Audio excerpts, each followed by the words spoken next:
Wow. Wow, wow, wow, wow, wow.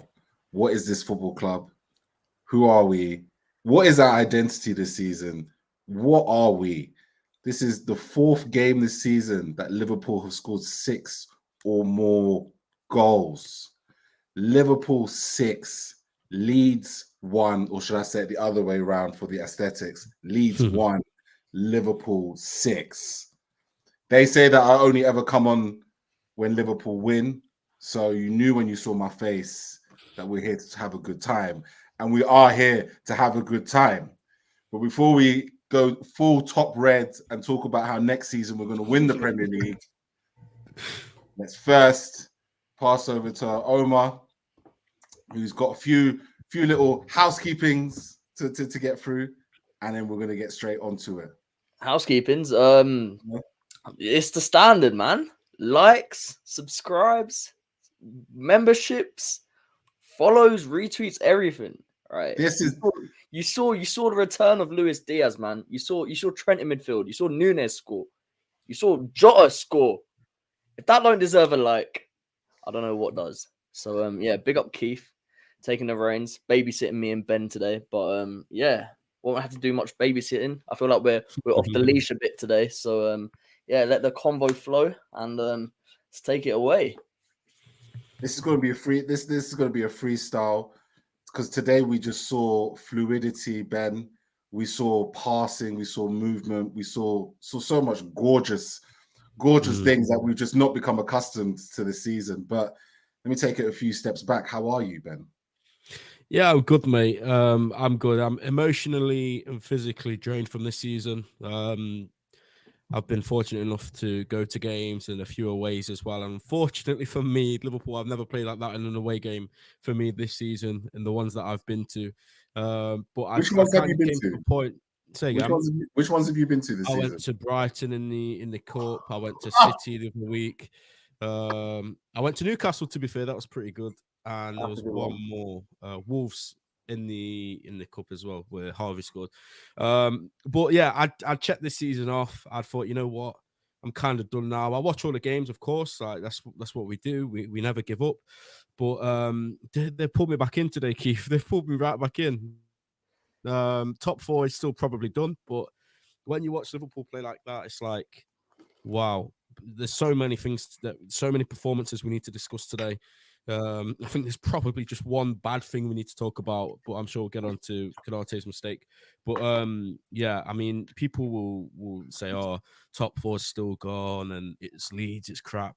Let's just enjoy it because we haven't had many games to enjoy this season, so let's all just enjoy it tonight and wax lyrical over that performance.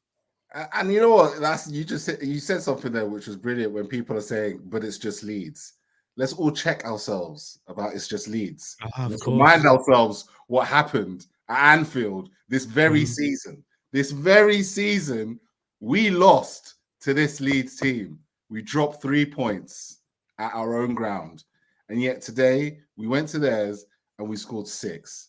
Omar, this season just doesn't make any sense. But how's life for you? Does your life make a little bit more sense compared to the Jekyll and the Hyde that is Liverpool Football Club this season? To be honest, Keith, if I took you into my life, you'd be in a whirlwind of chaos. So yeah, I can't lie. This, like Ben, I'm just drained from stressing about the Reds all season. So I sat down today, the first time I could sit there and watch Monday Night Football from 7 p.m. And I was like, you know what? I'm going to enjoy this, right? Kick off, whatever, calm, keeping the ball, not really doing much, not stressed. We scored 2. I'm happy. Konate makes a mistake. To be honest, if that happened a couple months ago, I'd have been pressed. But I didn't even bat an eye. I was like, yeah, I've seen that before. So I kind of expected it. But then, you know what? The team today looked like they just had no pressure on them. They just played freely. And it was just like, let's just have some fun. And they had fun. Look, Trent in midfield. You had guys doing all sorts. Henderson linking up, playing mad balls here and there. Jones turning into KDB. It was a joy, to be honest. And we've scored 6 in a game. We scored 7 in a game, and we scored 9 in a game. Oh my word! So someone is 8. holding 8. You reckon? What do we do to Rangers? Anyone in the chat? Just remind us. 7, isn't it? 7. So we've We've done got 2 Forest 7. this Saturday. To be fair, Forest that's at a good home shout. Saturday. Put your 8-0s out there. Well, if Liverpool are on for the revenge tour, then Forest better watch out, because I saw that performance against Man United, and if we're getting anything like that, then I reckon that could be the first 8. Or in typical Liverpool fashion, we could lose. So let's not get our hopes up too. Someone in the chat just said there, Fulham will hold 8 at Anfield, my friends. Let's keep the top reds flowing. How many goals? Hold 8 this season in the Premier League against Liverpool, because damn well Liverpool are going to pull it off somehow. Yeah, I concur with both of you. It felt like this was a team that came out that kind of played with a little less pressure. The pressure is very much on the teams all above us. We've done it before. Personally, I think it's too little, too late. So we're going to have to get used to Europa League next season, and that takes a lot for me to say as a top red. But that's for the future.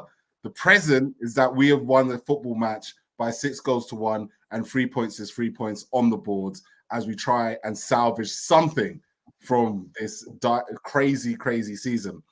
And so, we're going into this game against Leeds. Leeds have got it all to play for. The script's been written, right? It's Monday Night Football. Liverpool haven't won a game, I believe, since the United win. I believe it's 2 points from 12 since the United victory, which is absolutely no false, a slight false dawn with a 2-2 against Arsenal. Ben, I'll go to you first. Team sheet comes out. 71 points is still possible. Top 4, Keith. You know what? I believe it is possible. I just don't know if Liverpool have it in them to go on a 7-game winning streak without doing something stupid.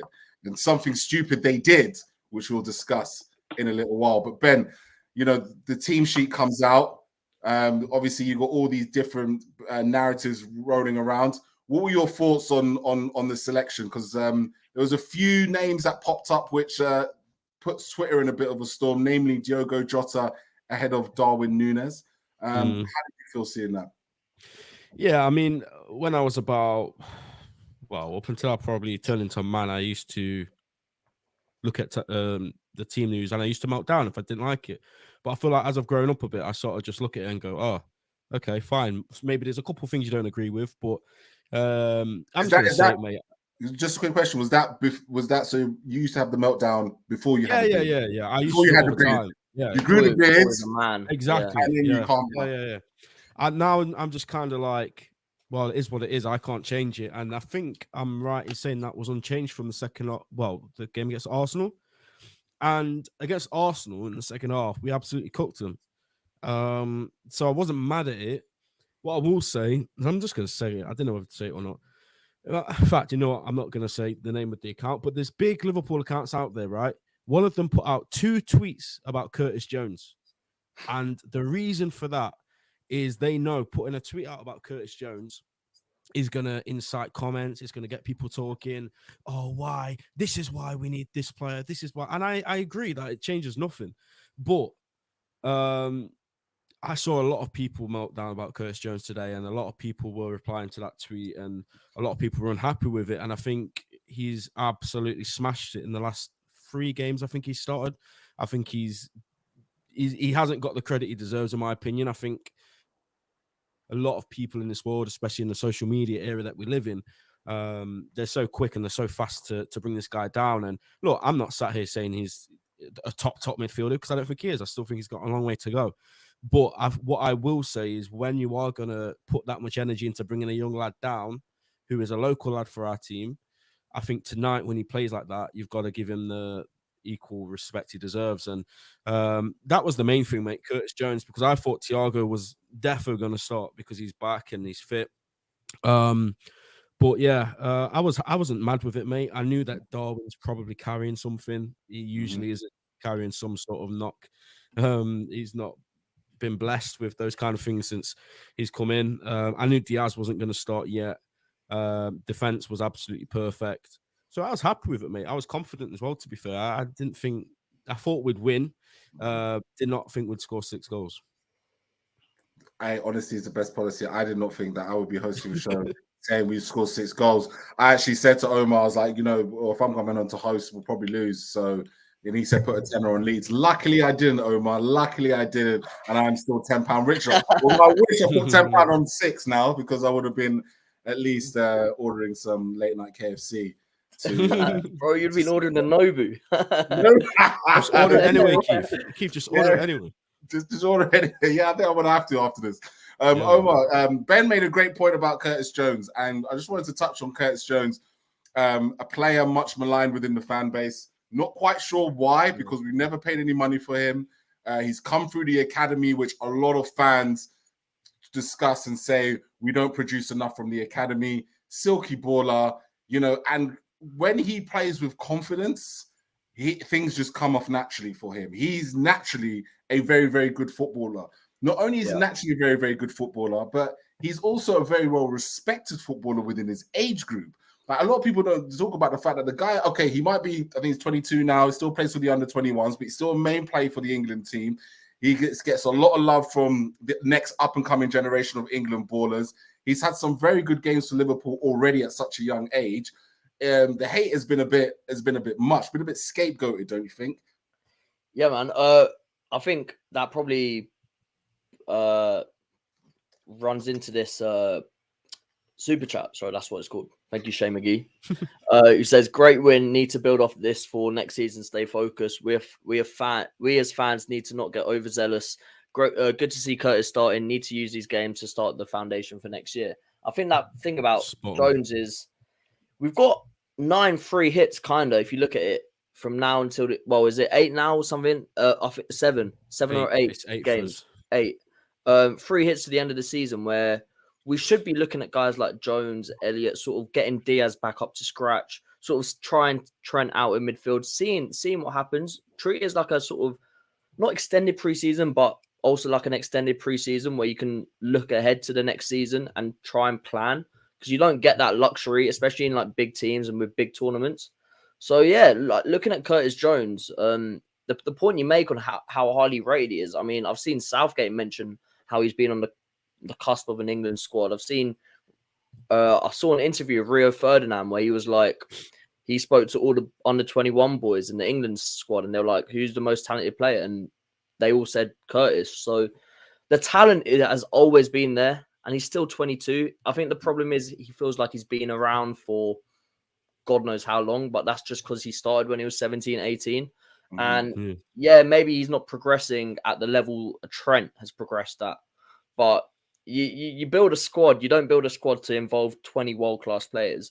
Even if he doesn't get to that top level, he's still going to be useful. And he's proved useful this season, last season, season before that. He's had some crucial like games. And look, he's only going to get better. If you're looking at that midfield, you're not looking at Curtis Jones as the one you need to get out. You're looking at other people who aren't going to get better. People who are on the down. He's only going to get better the more he plays. I think he's like technically fantastic. I still want him to play forward quicker. I want him to take less touches. But I know that's something he can improve on. Whereas other players, we've seen their peak, and maybe it's time to move on. But to sort of give up on someone who, like you said, homegrown, didn't cost us a penny, whatever, you've got to back them. Because there's literally no point in having academy, having these sort of players that make your life a little bit easier when you dip into the transfer market. You've got to back it, and I think he's a fantastic player. So look, consistency is key. We need to see that consistency, but if he can get a run from now to the end of the season, stay fit over summer, because again, injuries have cost him as well. So if he can stay fit over the summer, and be in and around the squad, I'm not saying start every game, but be there and be available and be ready, then we've got a quality player on our hands. And this is just a question to the chat, as I see there's still some comments to suggest otherwise. But one of the questions I'd like to know, and please answer in the chat, if you don't rate Curtis Jones, what is it, the qualities that you feel Curtis Jones doesn't have that other players may have that's better than Curtis Jones for what he gives, right? So, we know he's technically very good. We know he's got a pass on him. We know he can dribble. We know he's got a lot of quality. So what is it about Curtis Jones that you're not quite feeling? So in the chat, please feel free, tell us what you're missing from Curtis Jones, and we'll read a few of them out as we go into this. But Ben, we'll go straight into the game. I was actually going to speak about somebody else who also caused some controversy, but actually he had so much in-game situations that actually I think we can speak about him a little bit later on in Mr. Diogo Jota. I'm so happy we can say that again. Diogo is back. But we start the game, and it is a typical Liverpool away against a bottom 10 side, right? We have a lot of the ball, a lot of possession. We pass it amongst ourselves. We then don't do much with it, lose the ball, and almost shoot ourselves in the foot by putting ourselves into a dangerous situation with the Leeds free kick, right? Ball comes in, free header for Sinistera, and he just somehow doesn't score. So Liverpool get their luck right at the beginning, right? Yeah. Which is probably something that we haven't had. I mean, if you look at that situation usually leads to a goal within the first 5 minutes this season. How was your feelings in terms of the start? Could you because I think we didn't score, and you can get the goal as well, and you can actually lead into the goal. We didn't score until the 35th minute. So before the 35th minute, honest to God, did you see us scoring a goal in that situation? And then talk us through how we eventually get to that goal. Yeah, I mean, it was the same, wasn't it? About that you saying, where you absolutely nailed it on the head. Most away games have been like this season, or a lot of them. A lot of the ball don't really look like scoring, and I'm just going to forget about Gakpo for a minute because I know you said you want to talk about Diogo a bit later, so I'll just briefly touch on him. I wanted him to come off after 25 minutes, mate. I wanted him to come off. He was absolutely stinking it up out there. And I know a lot of people have alluded to the goal drought on the games that he's gone on. But for me, it's not just the goals that he's been struggling with. I think it's just everything in general. And I don't know if that's because he's just come back from injuries or he's lacking confidence. I don't know. But I don't think it's harsh if all of us agree that first half an hour was probably the worst half an hour I've seen from a footballer all season at Liverpool. It wasn't good. But the goal in itself, I'm just watching it now, mate. So I'm really struggling to remember where the goals were. But it was Salah, Trent, and Gakpo, wasn't it? And this is where we lead on to the best midfielder in the world, Trent Alexander-Arnold, and I'm sure we'll talk about him a lot in this stream. I saw people saying that he was like Pirlo today. A lot of praise for Trent, and rightfully so, man, because listen, I'm not going to sit here and pretend that Trent's had a good season. I'm not going to sit here and pretend he's been his normal standard, because he hasn't. But I do feel like he's had it the worst out of everyone. And look, where do most teams attackers? It is down his side. I'll accept that. But I've always felt like it's not just him that's at fault for goals we concede. It's the centre mids, it's the right centre back, it's everyone as a package. And obviously Trent is the most advanced out of those guys, so he's going to get the most stick. But when you see him play with that confidence today, you can't stop him. He is my favourite football player, and he always has been. And even when the going gets tough for Trent, I know that he'll come out on the other side. I always back him. He'll always have the last laugh. Even some Liverpool fans wanted a new right back, and this was on the basis that Trent was still going to be right back. This wasn't that he was going to suggested that he was going to be the centre mid at this point. People wanted another right back to give him a kick up the backside, and I think that is a fair point. But that assist straight across the face of the goal to Gakpo, beautiful, mate. And I just love that connection that Trent's already getting with Gakpo, because he's been here 2 minutes, and I'm already seeing something cooking there with Trent and Gakpo. I think the way that they understand each other is brilliant, and they're just two unbelievably technically gifted football players. And look, I'm not going to gas up Gakpo's finish. He couldn't really miss from there, but it was just a brilliantly worked goal. And I think when I saw that goal go in, I was like, right, we're cooking them for the rest of this game. So yeah, very nice goal, mate. I'm liking this whole Gakpo not doing anything for 35 minutes and then scoring a goal thing that's going on with this guy, because Gakpo, love him, hate him, think he's a Jurgen Klopp and Pep Lindner signing, think he's a Julian Ward signing, whatever you want to say about Cody Gakpo, has he made an impact since he's come to Liverpool Football Club in the second half of the season? It's undeniably yes. He seems to be in the right places at the right times. It took him a little bit of time to bake himself in, but even though he could have missed from that position, it's the fact that he's in the right place at the right time and continues to be so that I will give him all the flowers in the world for that goal. And Ben, you also touched on it as well with Trent's positioning. The amount of touches he had in that first half was unbelievable. Like, he was just always wanting the ball. You know, he played a nice little ball over to Salah just before that goal, actually, that kind of split Leeds open, which he would eventually go on to then successfully do in the second half for Nunez. That I thought to myself, wow, like, you know, this guy could effectively create an assist out of nothing from a central area and cut a team open to ribbons like that. I mean, it does stand to reason that actually, you know, maybe it is time now, Omar, to kind of ditch the idea of having to push him at right back and actually start to understand how you facilitate him in this position. Quick question for you, Omar, before we go to the second goal. Was it a handball, yes or no? It was. I don't know the rule exactly, but it did hit his hand. I feel like, isn't it? It's weird. The rules work where it's like that wasn't directly in the build-up because there was a couple passes before. So, like, it actually can't get pulled back, but I just think it's a bit, to be honest, if that happened against us, I'd be pretty annoyed, to be honest. Yeah, but it's one of them. You'd be fuming. I'm taking it, to be honest. He can't get his hand out of the way, but it did actually involve us scoring, because if it didn't hit his hand, the ball's down the other side of the pitch. So, look, I'm taking it. I'm not going to speak on that too much. I'm going to enjoy it. I'm going to love it. I'm going to take the fantasy points. I'm going to take everything. So, I'm good. Now, you take those fantasy points, man. You deserve them. And you know what I mean? Like take them, because I decided I thought I'd be smart this fantasy football weekend and captain Gabriel Martinelli. Woeful me. I've just missed out on 12 points. Well, listen, I deleted the app, so you're both doing better than me. Must be. I'm on my way. Man. It's getting too much for me, man. It's too many wrong decisions. Yeah. You know, obviously, Omar, that spurs on Liverpool, and then from there, I think, you know, the first goal kind of goes in, and all of a sudden we look a completely different side. In my opinion, all of a sudden we look a lot more confident, and then comes the second goal. Now, the second goal is really interesting because we just said on this 35 minutes in, and I put out a tweet saying this is the worst game I've ever seen Diogo Jota play for Liverpool. Diogo Jota managed in 90 minutes to make me do something that I probably haven't done in so many years, and that is delete my initial tweets. I went back there and I had to delete that tweet because I saw it. You saw it, innit?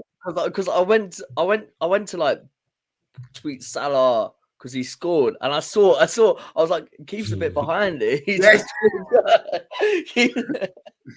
Yeah. I'm behind because I'm streaming on paid. You know, I pay for Sky. Yeah, okay. But yeah, no. We go into the second goal, right? Because I mean, now, it's my take on one thing about that second goal. That press that Jota does in the lead up to that goal is the reason why he started this game. I still believe that as a defensive forwards, whatever, you know, pressing forwards, whatever you want to call it, out of the four with Firmino going now, out of the players that we have left, Jota is the best to do that when needed in those deep areas, to win the ball back, be tenacious and drive on. And that's the reason why I think he was on the pitch in this game, and why I think Klopp will continue to start him, because he's the best at that. But other than that, that's what I just wanted to make that point, because I think that was key to the rest of the goal. And then Omar, from there, it's the Habibi cooks again. Yeah, man. It's you know what? I've never seen. You rarely see Salah like take the shot on from that side. He normally sort of cuts back and waits to bring people into play, and it just opened up for him. I actually think it was probably terrible defending. He just let Salah Salah was like, I'm going back, and then realized he had acres of space. It was like, right, I'm turning and I'm shooting. And again, it looked a bit sus. Like, he hit it with power, but Melia's left half his near post open. Maybe he's just taking it quickly, and that's the quality of Salah. Maybe we just credit Salah for that. It's a great finish. He smashed it. And I want to see more of that now. I just want to see Salah get his shots off more, just hit the ball truly. Because sometimes he tries these little things. I'm going to reverse it back into the near post. I might look for a little slide pass. Bro, you've scored 135 Premier League goals. Just shoot the damn ball. You know what I mean? So, it was a great finish. Jota, again, great decision. The weight on the pass, the fact he sort of cut across with the ball. And then, from then on, it looked like Jota of old. And you know what? I've missed it. I've missed Diogo Jota stressing out the fan base and then coming out with 2 or 3 goals and assists. And you're just like, yeah, I guess he had a good game. So, yeah, big up Jota, big up Salah. And he can eat now his fastest finish. His fastest finish. The damage has been done. And Ben, you know, let's continue to talk about Diogo Jota and get your opinion on that, because with it you can have the third goal as well, because that, for me, that third goal was typical Diogo Jota. But before we carry on, let's just quickly. Rule says, so Real OG Senpai, thank you very much for this comment. In the event of such an accidental handball, if the player leads to a teammate scoring, the goal stands. But if the player who committed the handball scores, then the goal will be disallowed. So what you're saying is basically, if Trent decided from that angle to score a 40-yard screamer, which would have probably been goal of the season, it would have been disallowed from that initial handball. Thank you very much. We like the rules. We love you, chat. Thank you so much. Ben, and that gave Ben a good enough time to watch that goal back. I've just had to go watch it.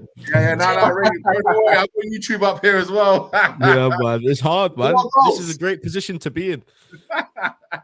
But yeah, you know, look, first of all, in the Diogo Jota situation, you know, 32 games without a goal, half the season injured, comes back, can't buy a goal, and now everybody's obviously pointing at it, and then he goes on and scores. First of all, what was your initial thoughts when Diogo Jota was in the squad?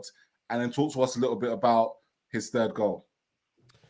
Yeah, I mean, like I say, I didn't mind him starting. I don't mind if people were against it, because I don't necessarily think he's been brilliant since he's come back in. But the only way he's going to get better and get back to the Jota that we all know, like Ohms alluded to, is by playing. And it was always going to be when he gets that next goal. I think I saw an interview of him on Sky, to be fair, earlier on today. He was talking about the numbers, and he was just saying, yeah, of course, when you're an attacker, it's always in the back of your mind when you go on these kind of droughts, and you just have to keep going, and hopefully the goal will come. And it did. And, you know, well, I'll go back to the start. So for the first 30 minutes, I completely agree with what you said. Like I said, I wanted him to come off. I thought, just get Diaz on now. I know he probably can't play for 70 minutes, but this guy's just absolutely shocking. I seen someone in the chat, Chris says, shut up, Diogo was great. Not for the first half an hour. No. That's the part we're talking about. The first half an hour, that Ohms said, that was one of the worst attacking performances we've seen. First touch was off, the pass was off, everything was just wrong. But it seemed like the assist to Salah just kind of, okay, I'm here now. The cobwebs are off. Let's get this. And the second, the goal that he scored, the pass from Curtis Andres Jones, absolutely filthy. Absolutely filthy. I'm just gonna wind up. I'm just gonna wind up all of these kids that sit on Twitter and they just hate Curtis Jones. Like, look, again, I don't care if you rate the kid, that's fine. But some people actually get triggered. So after the stream, I'm gonna put comparisons out there to him and Iniesta. I'm gonna do the most with Curtis Jones. Anyway, unreal pass to Diogo. And then that was just what we're used to seeing from Jota in those situations, isn't it? Like, you know, when you look at that goal, when you look at that third goal, when I was watching it live, I didn't even think about the pass to Jota. Yeah. I was like, you've got Gakpo and Salah running through, carry the ball and slip one of them and they'll score. This guy out of nowhere. And this is what I want from him. Just play the ball early, because he's got the technical quality to play balls like that every single game. Yeah. So when it opened up and I saw the ball, I was like, damn, do that more. You know, another situation, because you know how, like, the relative theories is that Klopp's in-game management is not that great, blah, blah, blah, blah, blah. Yeah. Go watch that goal back, because Klopp actually tells Gakpo where to be for the initial throw-in. So you actually see he points at Gakpo and he says, go there. That's where you need to be. Throw-in goes to Gakpo, causes all sorts of mayhem. Ball drops back to Curtis Jones. Curtis Jones obviously plays the pass to Diogo, and it's a brilliant finish. And I think also, going back to Diogo Jota, as I said before, I think, someone said that his finishing is like Ian Rush-like. It's so true. Like when he gets his finishing boots on, he will score goals out of nothing. And for me, I think as great as that goal was, and it was a brilliant finish, I think, it all comes down to the pass, the weight of the pass, the whip, the curl, everything about that pass is just absolutely brilliant. And I went so far to the third goal, I completely forgot about talking about the calamitous goal we conceded, Omar. A goal that sums up Liverpool's season in a nutshell, right?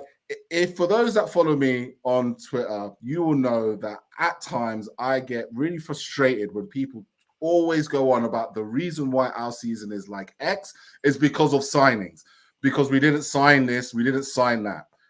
Konate's mistake, lackadaisical football, has been a symptom of our team throughout this entire season. We have done this time and time and time again. Big players we rate, players we love, doing silly things at silly times. Alisson, I'm looking at you against Real Madrid. And this was almost one of those situations. Against a better team, Omar, we could have been in trouble. Yeah, I can't lie. I didn't even see it. Like first, I don't think they showed it. We just heard. I think I was looking at my phone or something, and I just heard Sinistera. I was like, okay, here we go again. And I saw it. I was like, what is he doing? first couple minutes of the second half, just that's when you're most alert. Do you know what I mean? You come out, you're like, right, let's start strong, 2-0. Let's start strong. Let's get the third. Let's kill them off. And to be fair, the last man you expected to come from, because out of that defense, probably being definitely being the most solid guy this season. So, look, I guess if he's got to have one mistake in him, thank God it's this game. But yeah, maybe it is contagious, this sort of lackadaisical approach. He's seen Trent, Robertson, Van Dijk, Tsimikas, Matip all do it at times. So yeah, I don't really know what to say other than I was just a bit shocked, especially the fact that it came from Konate, one guy who brings the intensity, brings the aggression to every single game. So look, it is what it is now. Because of the result, that will be forgotten probably before I even go to sleep today. And what I wanted to see from him was his reaction, and he just got straight back on it. Because when you make a mistake, fine. Like when people make mistakes in football, they can go one or two ways. You can either multiply that and just get worse and worse, or you stick your balls out and say, right, I made a mistake, I'm not going to do that again, and you come back, and that's what he did. I think the next time he got the ball, he just rammed the ball forward. I was like, fair. So yeah, big up Konate. But yeah, bad mistake. Probably the one bad thing about today, to be honest. And what was interesting as well is his response. His response was to make some incredible tackle in the corner of the flag. I think he almost got injured doing it as well. But Ben, he's such a for me, when I think about Konate at the moment, I mean, okay, he scores the goal. He could, it's a bad mistake, but actually, he seems to be key to this whole revolution of Trent being able to play in the midfield. It's almost like he is playing two players' positions at the moment, protecting Trent at right back, almost like Klopp's playing with a back three at the moment. I mean, if you go to who scored and see the positions, it looks like Klopp's playing a back three, which is quite incredible, really, because he's so against it for so many years. But Konate for me really feels like he is the key to all of this. And my only concern really is if Konate does pick up an injury, Trent in midfield, that's not going to run if you're going to play Joel Matip or Joe Gomez in that position. Does he get the pass, Ben? How's he been for you since he's been back? The 7th game he started now, 7th game back in a row. How's he been for you? Yeah, we all love Ibu. You can see how good he is. He's extremely talented for his age, and I think when we signed him, there was a big thing over him or Upamecano, and I remember reading some of our journalists. I can't remember exactly who it was, but somebody wrote that Liverpool believe that they've got the better deal for him for 35 million and Upamecano for 50. And when you watch Upamecano against the Cities, and I think he played against Man United once and it was absolutely shocking there as well, you do realize, like, okay, fine, we admit that this club gets a lot of decisions wrong, but when they get those signings right, it hits, because it's a centre back there that if you was to buy now a player that's starting for a team like Liverpool week in, week out, playing to that level, you're looking at 50, 60 million. And we got him for that. So that's the first thing I'll say on him. Second thing is, yeah, he's unbelievable. But the times where I do think he has a couple of issues is when he's got too much time on the ball. I think defensively, when he's in a foot race or when he has to throw himself in to make a tackle, you would never doubt him to get it wrong. There's not many players quicker than him. There's not many players stronger than him. I always remember him throwing Fred with one arm last season against United. That was funny. But yeah, you don't doubt him in those situations. But today, I think it was just one of those times where he was a bit too calm on the ball. And I think he probably thought he had more time than he did.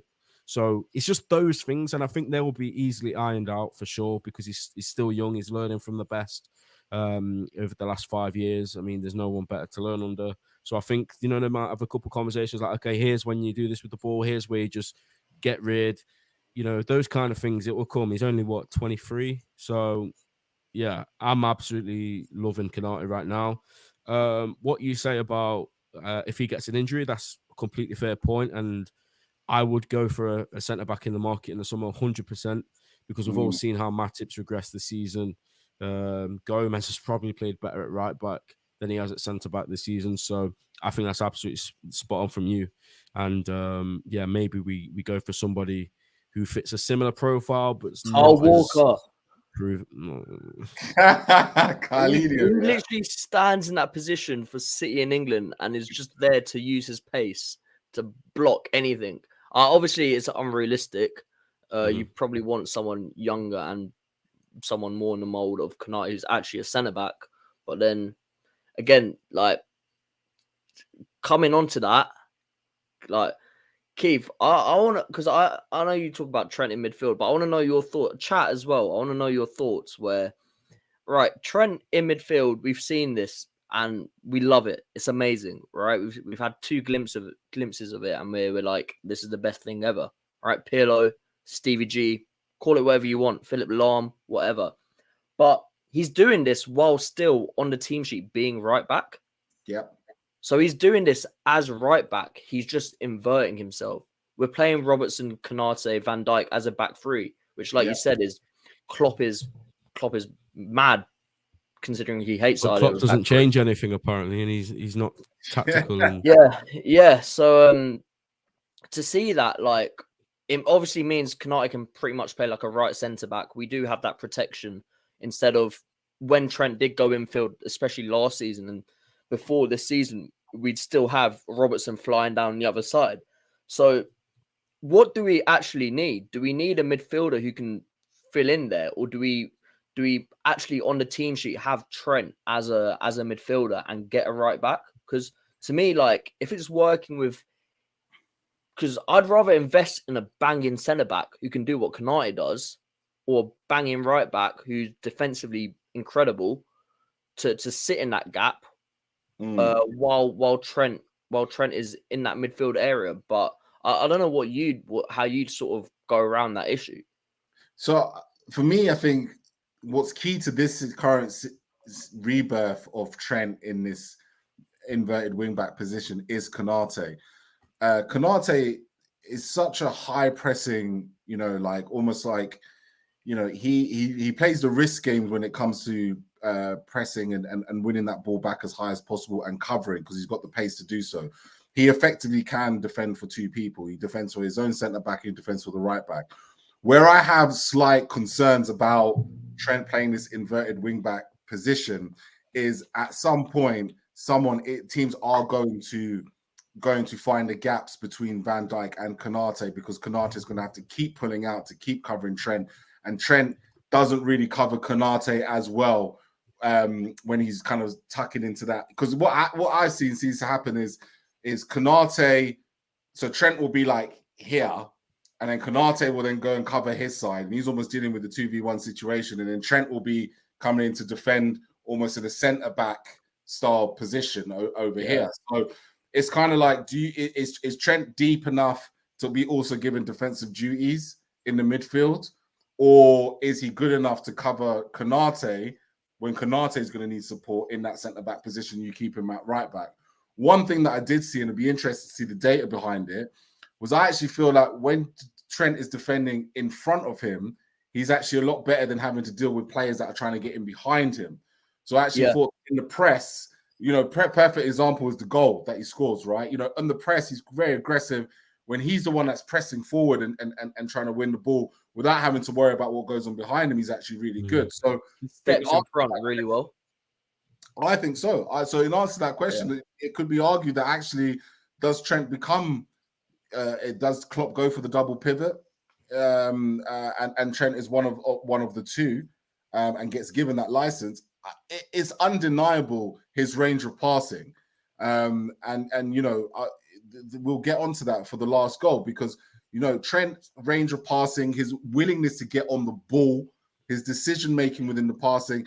It's almost like, because where he was as well, I felt like he linked even better with Mo Salah than usual because he had more space and time other than being quite crowded with him. So, yeah, in my opinion, I think actually a centre-back is just as important as obviously getting a midfielder, getting a right-back to take his position. Ben, I rambled on a bit. Is there anything you want to add?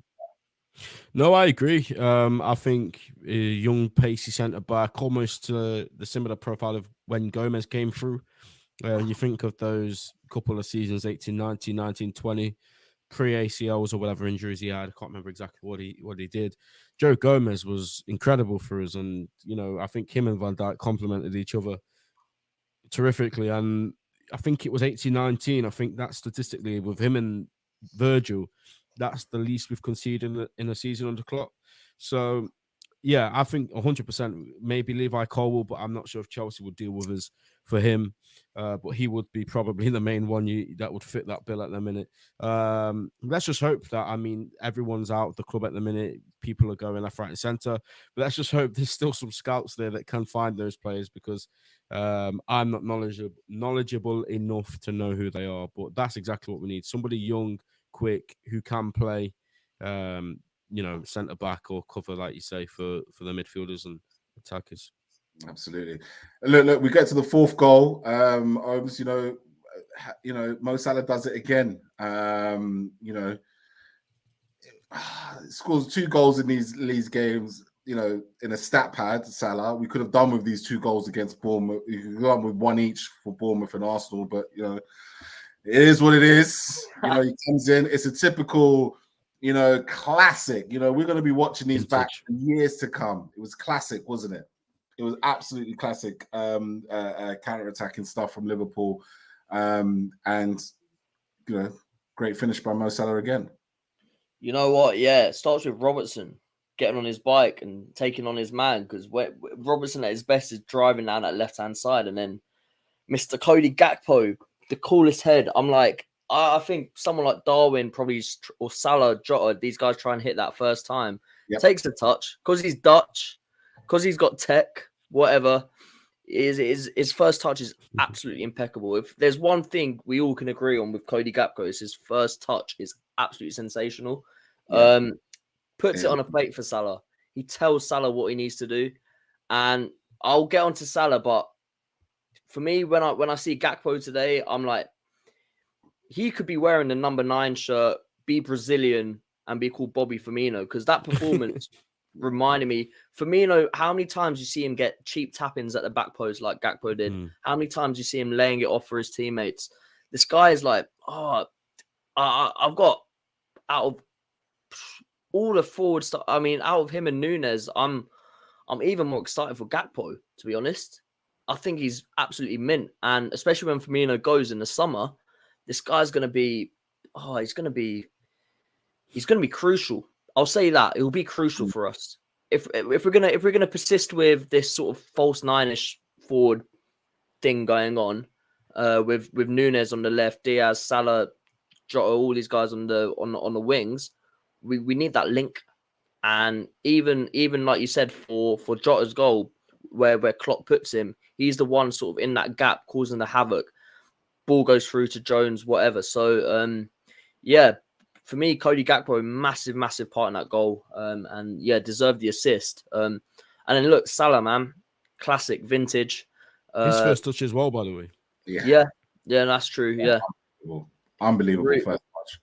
Really good first touch, and that's his 26th in the season.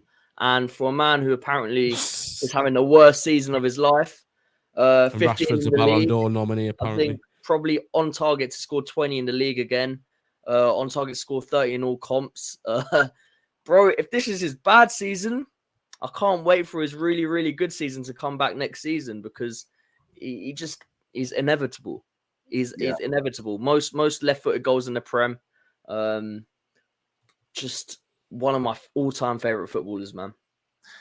You know what? That's why you pay the big bucks, Ben, right? You pay the big bucks. You give the big contracts to the players that you want to keep. You know, Mo Salah was the one who you would argue of a lot of players that Liverpool have let go over the last few years under FSG.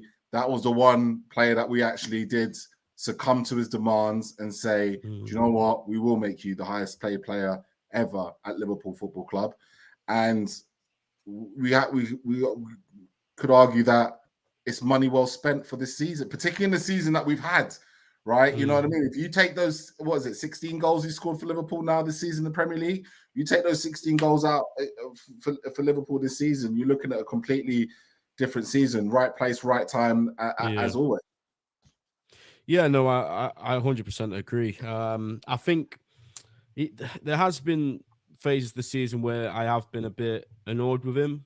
There's been certain times where the quality has not been there. But what I will say in his defense is the 2 goals he scored today, that's where you want Mo Salah. With, you know, the whole goal to aim at. More of a, we know that he's a right winger, but we need him more in and around that 6-yard box. That's where he's always shone for us. Not at right mid, not stuck out on the right wing where he's got to, you know, do the work to come inside past 3 defenders. He can do that, but that's not his strength. And I think when you've got him in those situations that we got him in today for the first goal and the second goal, I think that's where he's going to get all the goals. And yeah, I'll just touch on this goal again. Ohms covered it perfectly. Gakpo, you know, there was a few question marks when he came in because, of course, everyone's impatient and everyone thinks if a new forward hasn't scored in the first 3 games, then they're absolutely terrible and we should have got this guy or that guy. Everyone's got their own agenda. But I saw it straight away with him, to be honest. Like Ohms, I think it made absolute sense to sign him because Firmino's off in the summer and you'd much rather get the Firmino replacement in whilst Firmino's at the club, because Gakpo's even said himself that he's been learning from Firmino. He's been asking him questions. How do I do this? You know, you're the master at this role kind of thing. Teach me.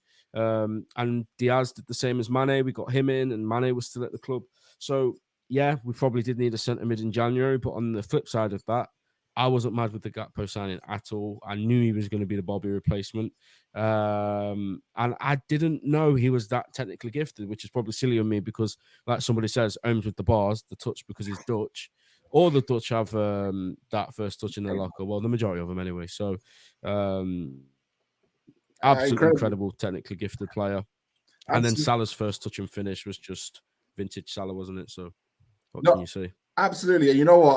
I'm eating humble pie every single day because I was quite frustrated that we were persistent with Cody Gakpo through the middle in the early stages. But I'm starting to see now why he is where he is. I think, you know, it's going to be interesting to see how he evolves into that position going into next season.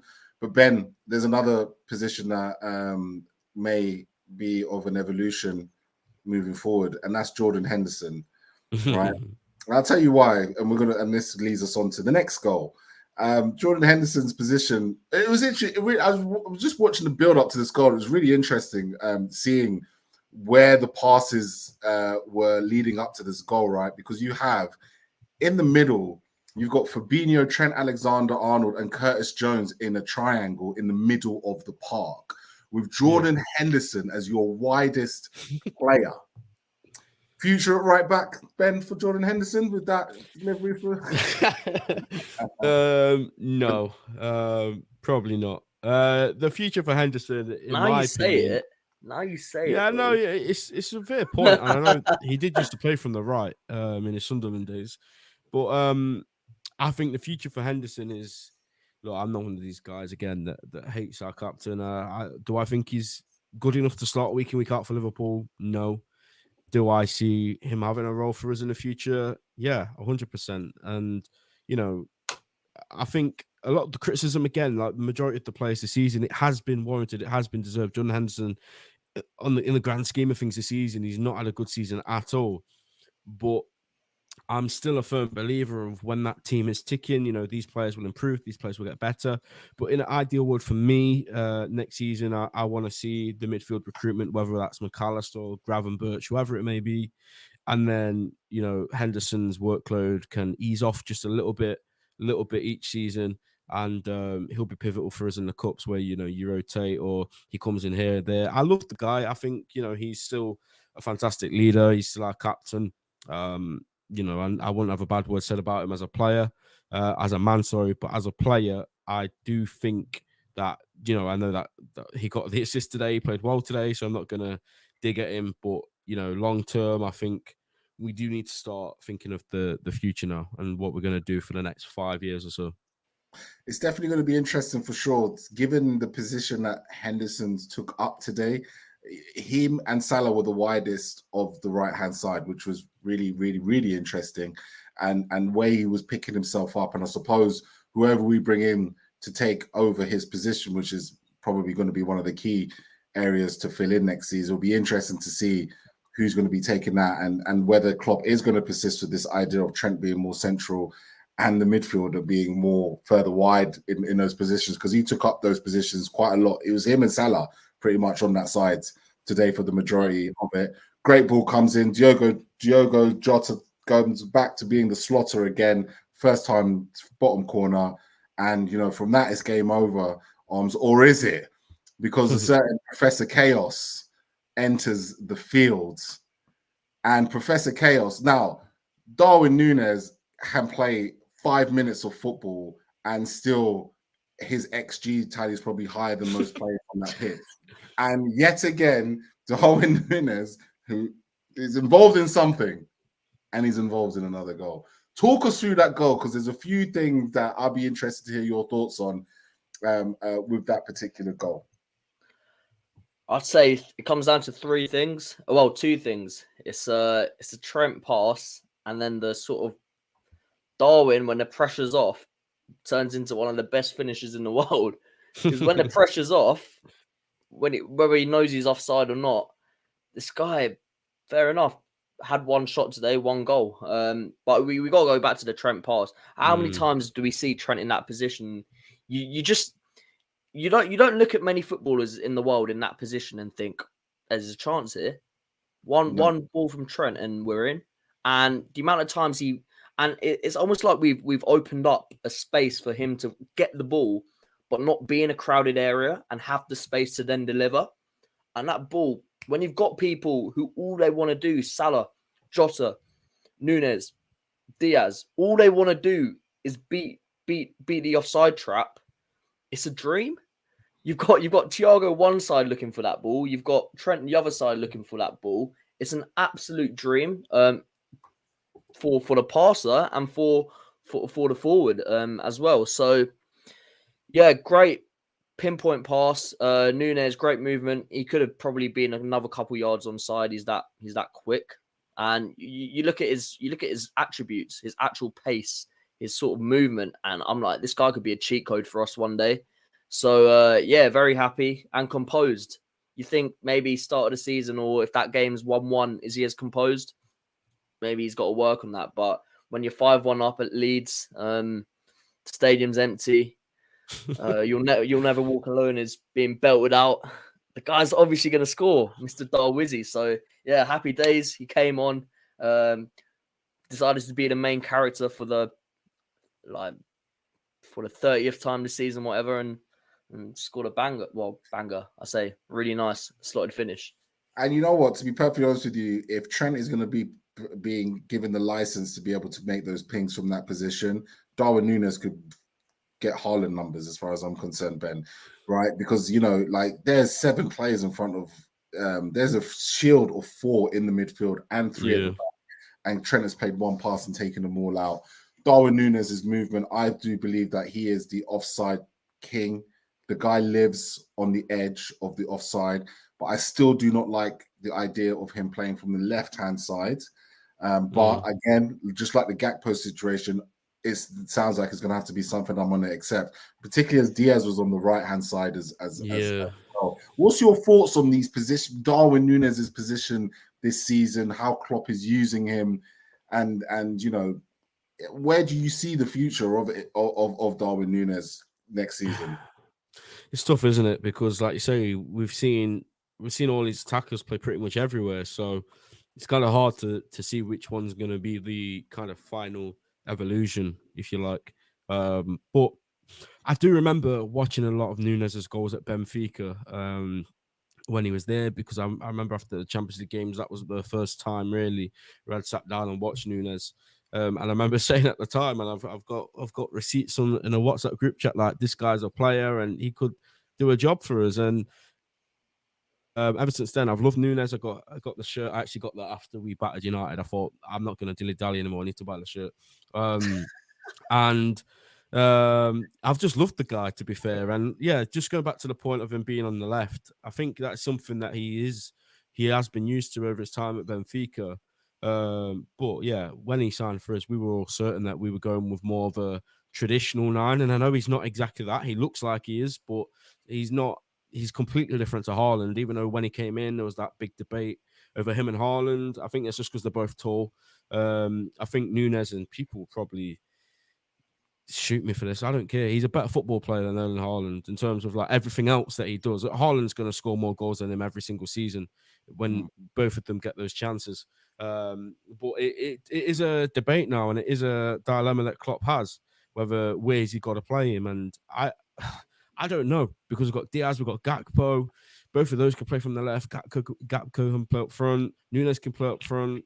Salah's on the right. Salah can play up front. There's options, and that is a positive for me, because, you know, I remember the seasons where we won the league, won the Champions League. The worry was that if anything happened to our front three, it was Origi and Shaqiri, and all due respect to the Lord Divock and Shaqiri as well for doing their thing. But if we're being real, the drop-off was still enormous, and I think now if we lose one of those guys, the drop off, okay, from Diaz to Nunez on the left, or Diaz to Gakpo on the left, or something like that, it's not drastic. And I think if we are going to be back next season to win the league or to win the Champions League, you know, like last season, we know how many games we had to play. Having the numbers is going to be vital. So I don't know, to answer your question, what's going to happen, but we've got the options to make something special happen. So I'm happy with our forward line options. Something is definitely cooking, and I'll tell you this for sure. Something is cooking. Klopp is they're getting at something. It's almost like, you know, it's how do I describe it? It feels like when Klopp first came in to the club, where you could see glimpses in games where we would cook, we'd score loads of goals, we'd bang, you know, we play really, really well. Then the next couple of weeks, we drop off. And then all of a sudden, again, we pick back up. I feel like that we're getting somewhere. And I think that this preseason will be pivotal to what Klopp eventually puts out. But what I agree with you there, Ben, is the level of competition for those 3 front places right now, and the ability to be able to be a lot more flexible in the positionings, right? It's not just a case of just because Darwin got brought on and was put on the left, it didn't mean that Darwin had to stay on the left when it came to Trent Alexander playing that ball, right? He went from left into center to make those type of runs. So the flexibility of those positions, I think, is going to be crucial. Today we saw Salah, you know, Salah went from right to left. Darwin Nunez went from left to center. So, you know, there's something to be made where actually we've got a lot more intelligent forwards in this squad, and it's just going to be an interesting scenario and how Klopp fits them in. Look, we've already done an hour, which has been incredible, and I'm going to touch on one last thing, and it's going to be the man of the match before we go away. Man of the match is going to be tough. We were debating it off camera. Sky Sports gave it to Diogo Jota, I believe. And in the chat, for those that have stayed with us, for those that have showed us love, just to clarify, Grizz hasn't been here today, but we hope that we've been able to give you as much of a constructive breakdown. Big boots to fill, mate. Yeah, it's been tough. It's been tough. I've only got the beard, not the charisma. But however, well, we've all got the hair, thankfully. So that's one thing Grizz ain't got. I believe Sky Sports gave it. No, they gave it to Salah. They gave it to Mo Salah. So I think like rating wise, Jota was the highest. I think because he got 2 goals and assists. But and Omar, do you agree with them? Well, to be honest, it could be Salah, it could be Jota, it could be Gakpo, it could be Jones. But for me, it's got to be the Scouser in our team. Well, we had 2 today, but you know what I'm talking about. Trent Alexander-Arnold ran that game.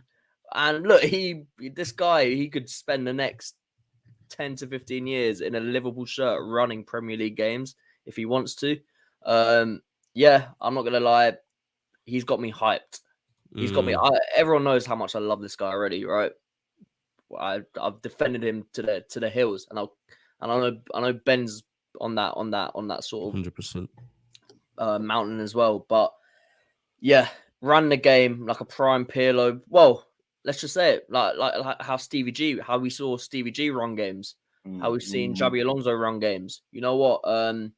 And if we get him in those positions where he can create and create and create, it's long. And like Keith said, there's something cooking here. So, yeah, Trent, my man of the match, rests easy tonight. And then come back. And I might captain him on fantasy football. Well, 2 assists tonight. 2 assists tonight, mate. You could have ate some. Forest at home. Forest at home. Triple captain, anyone? I've still got... Triple captain as well, yeah. I might slap it on Trent. In the chat, if you, as I said, do you agree with Omar? Who was your man of the match for today? Omar's gone with Trent Alexander-Arnold for his Pirlo-esque performance in the midfield / inverted wing-back position. Ben, who are you going with? I hate to be boring, but Trent was mine as well. If it wasn't him, I probably would have gone with Gakpo, which I think was Om's second, or at least in his top 3. But yeah, Trent, to say, I know we've seen him play centrally a few times now, but I think the last game and this game was the 2 where he's like spent the most of the game there. And that was the plan from the off, to get Trent in those spaces. And I'll just reel some numbers off for you. 2 assists, 153 touches, 124 accurate passes, 91% pass accuracy, 12 accurate long balls, 20 passes into the final third, and 11 ball recoveries. Guys, they're numbers of a world-class central midfielder. And I think, I wasn't for this change, to be honest. I'm not going to lie. I was always like, no, keep him at right back. We've seen that when Liverpool's good, Trent, he does too much from right back. But I think the last 2 games, I'm kind of being drawn into it now. And I'm thinking, you know what? If this is the plan, if he is going to play there, I'm all for it now, because we've seen it. We've seen how good he can be. He was amazing against Arsenal in that second half. Today was absolutely faultless. Defensively, on the ball, everything that he did today. And that ball to Darwin Nunez at the end, well, it was just the icing on the cake, really, wasn't it? And I think now what I want to see from these last 8 games for Trent is to play in there more often. Because I was saying to my brother, to be fair, what I want to see from the team in the last 8 games is the blueprint for next season. And if that is what's going to happen, then we've got some favourable games now for us, especially at home. So let's see what Trent can do. Let's see if he can, continue to play here, develop in this position, and he might be the answer to a few of our problems. Not all of our problems, but a few of our problems next season. And don't worry, we're not saying we shouldn't sign a midfielder.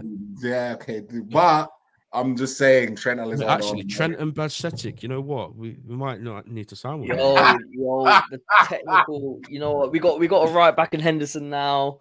We've got Henderson right Jones back. is in. Curtis Jones. You know, the rebirth. Look, you know what? Yeah, you guys gave me midfield streams will be heavy, I'm sure. But, it will be, and you'll find it right here on Khanage TV. Football Khanage. For me, you know, I have to give a special mention to Diogo Jota. I thought Diogo Jota, the way he turned it around after the first 35 minutes is something that I have never seen in football. Usually when I see a player start a game that badly, they usually go on to either get themselves sent off, score an own goal, or get taken off after 45 minutes. The way he turned that game around, his tenacity, his finishing, his ability within the build-up play, you know, his ability on the ball after those first 35 minutes was a Diogo Jota that made him a steal when we initially first bought him. And I'm so excited to see the return of one of my favorite players for Liverpool.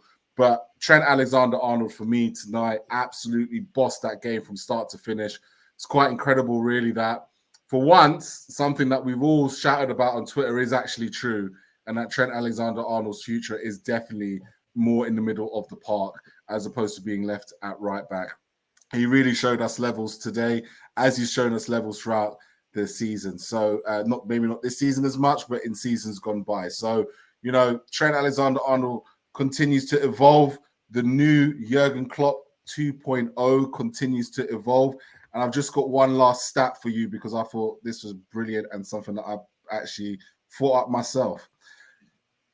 38% of all Premier League goals Liverpool has scored this season have come in 3 games. These games are against Bournemouth 9, United 7, and Leeds 6. Liverpool have also lost against all 3 clubs this season. So the roller coaster of what has been the Jekyll and Hyde of all seasons rolls on.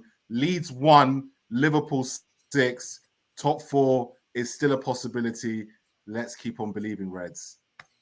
Ben, Omar, thank you so much for joining the chat. Pleasure, thank mate. you so much for joining. It's been an absolute pleasure. Let's go and enjoy this win. And Nottingham Forest, we'll see you next. Take care. Take care, guys. Take care, guys.